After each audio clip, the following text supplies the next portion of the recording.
Oke, masih lanjut nih tentang instrumen kebijakan fiskal. Yang kedua, tadi yang satu udah ya. Yang kedua, ada yang namanya subsidi. Ini kalau dalam bahasa ekonomi, subsidi sering juga disebut dengan istilah transfer. Kenapa begitu? Soalnya, subsidi ini bisa dibilang kayak kebalikannya dari pajak. Soalnya, subsidi itu sebenarnya adalah bantuan yang diberikan oleh negara kepada penerima manfaat melalui berbagai program nasional, gitu ya.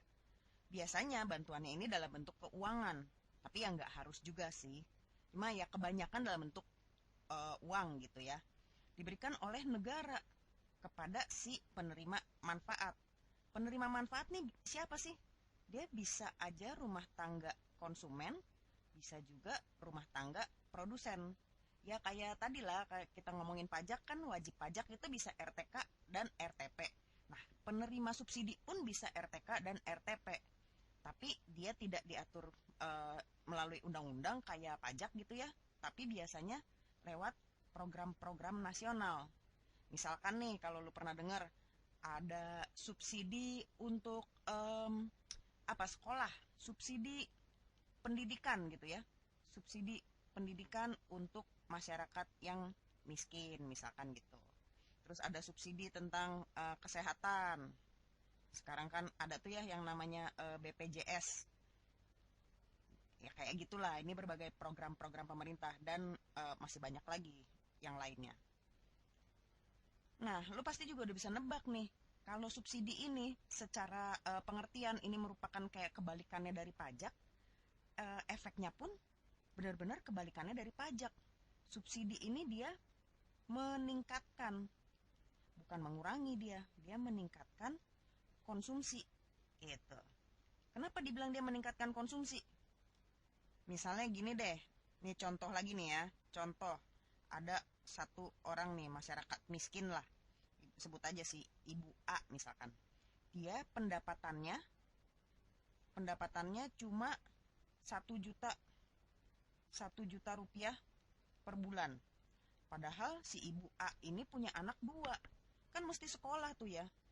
Di sini dia kan bisa mengkonsumsi barang dan jasa ya cuma sebesar 1 juta rupiah ya nggak sih? Tapi dia subsidi, dapat subsidi dari pemerintah untuk nyekolahin anaknya. Misalkan subsidinya ini sebesar 500 ribu gitu. 500 ribu rupiah. Berarti sekarang si ibu bisa mengkonsumsi sebesar 1.500.000 rupiah gitu ya. Walaupun kalau subsidi, ya kalau ini subsidinya untuk pendidikan ya yang 500 ribu ini ya memang benar-benar bisa dipakainya cuma buat pendidikan aja gitu. Tapi ya kan konsumsinya jadinya naik. Yang 1 juta ini dia bisa beli yang lain untuk kebutuhan hidupnya yang lain gitu ya. Untuk sekolah udah aman deh pokoknya. Sekolah anak gitu maksudnya. Makanya dibilang subsidi itu meningkatkan konsumsi. Efeknya ya balik lagi nih ke pendapatan nasional. Kalau konsumsinya naik, pendapatan nasionalnya pun akan naik, ya nggak sih?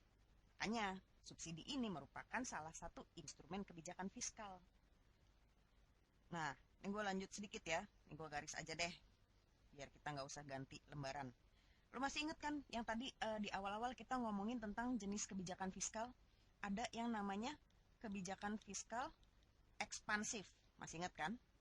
Nah, kalau pemerintah mau ngambil kebijakan fiskal ekspansif, apa yang harus dilakukan oleh pemerintah? Pajaknya harus dinaikkan atau diturunkan? Harus diturunkan, ya nggak sih? Sebaliknya, subsidi subsidi harus diapain? Dinaikkan, ya nggak sih? Karena kita pengen hasil akhirnya, hasil akhirnya pendapatan nasionalnya gimana? Meningkat, gitu, ya nggak sih? Makanya pajak mesti diturunin supaya konsumsinya tidak berkurang banyak gitu ya. Subsidi mesti dinaikin. Nah, hasil akhirnya pendapatan nasionalnya meningkat. Terus kebijakan fiskal ada satu lagi kan yang kontraktif, ya kan? Kalau kebijakan fiskal kontraktif berarti pajaknya mesti diapain? Ayo diapain? dinaikin dong, ya nggak sih? Nah, subsidinya, sebaliknya nih ya, subsidinya mesti dikurangin, gitu kan? Supaya hasil akhirnya pendapatan nasionalnya jadinya turun.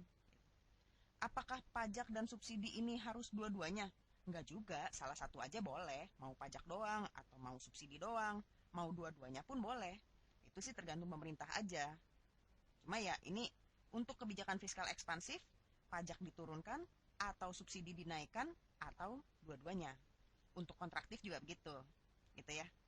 Nah, abis ini kita mau lanjut ngomongin tentang instrumen kebijakan fiskal yang berikutnya. Oke?